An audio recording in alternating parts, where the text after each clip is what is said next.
बंगाल में चुनाव कोई पहली बार नहीं हो रहा है और ना ही बवाल पहली बार हो रहा है। बंगाल की राजनीति में महापुरुषों की विरासत पर सियासी संग्राम भी कोई पहली बार नहीं हो रहा है।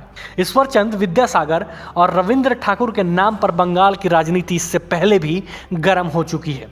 इस बार के चुनाव में नेताजी सुभाष चंद्र बोस पर अपना अधिकार जमाने को लेकर बीजेपी और टीएमसी पूरा जोर लगा रही है। पश्चिम बंगाल में इस साल विधानसभा चुनाव होने वाले हैं। बीजेपी और टीएमसी दोनों ही बंगाल के विभूतियों को लेकर मुद्दे उठा रहे हैं। इसमें बीजेपी रविन्द्रनाथ टैगोर, स्वामी विवेकानंद और अरविंद घोष के योगदान के मुद्दे को उठाते रही है। पीएम मोदी लगातार बंगाल के जुड़े मुद्दे को उठाते रहे हैं। बंगाल की राजनीति को ध्यान में रखते हुए इस बार नेताजी सुभाष चंद्र बोस सभी पार्टियों के लिए महत्वपूर्ण होते जा रहे हैं। इस वर्ष 23 जनवरी को देश भर में नेताजी का 125वां जन्मदिन मनाया जाएगा, लेकिन बीजेपी के नेतृत्व वाली केंद्र सरकार इसे अधिक भव्य समारोह बनाना चाह रही है। इसलिए पीएम मोदी के नेतृत्व में एक उच्च स्तरीय समिति का गठन किया गया है, जो नेताजी सुभाष चंद्र बोस के 125वें जन्मदिन को भव्य रूप से मनाने की रूपरेखा को लेकर निर्देश देगी। ये उच्च स्तरीय समिति नेताजी सुभाष चंद्र बोस के 125वें जन्मदिन के मौके पर वर्ष भर मनाए जाने वाले कार्यक्रमों को लेकर निर्णय लेगी, जो 23 जनवरी 2021 से शुरू होने वाले हैं। इस समिति में 85 सदस्य हैं, जिसमें केंद्रीय मंत्री, बंगाल से संसद के सदस्य, कुछ राज्यों के मुख्यमंत्री, इतिहासकार और अन्य प्रतिष्ठित नागरिक शामिल हैं। इनमें प्रमुख रूप से गृह मंत्री अमित शाह, रक्षा मंत्री राजनाथ सिंह, पश्चिम बंगाल की मुख्यमंत्री ममता बनर्जी, पश्चिम बंगाल के राज्यपाल जगदीप धनखड़, पूर्व प्रधानमंत्री doctor Manmohan Singh, HD Deve Gowda, NCP प्रमुख शरद पवार, लोकसभा अध्यक्ष ओम बिरला, इनके अलावा कांग्रेस नेता गुलाम नबी आज़ाद और अधीर रंजन चौधरी भी शामिल हैं।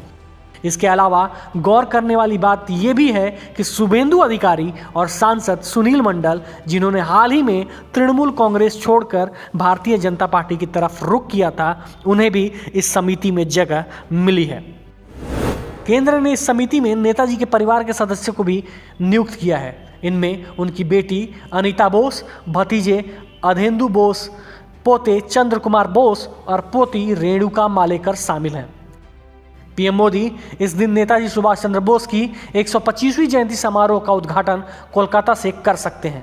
वहीं 23 जनवरी को ही पश्चिम बंगाल की मुख्यमंत्री ममता बनर्जी पदयात्रा करने वाली हैं। बंगाल में ममता सरकार ने नेताजी की जयंती को देश नायक दिवस के तौर पर मनाने का ऐलान किया है। इसके साथ ही ममता सरकार ने ऐलान किया है कि जयंती वाले दिन बंगाल में योजना आयोग जैसे संगठन की स्थापना भी की जाएगी।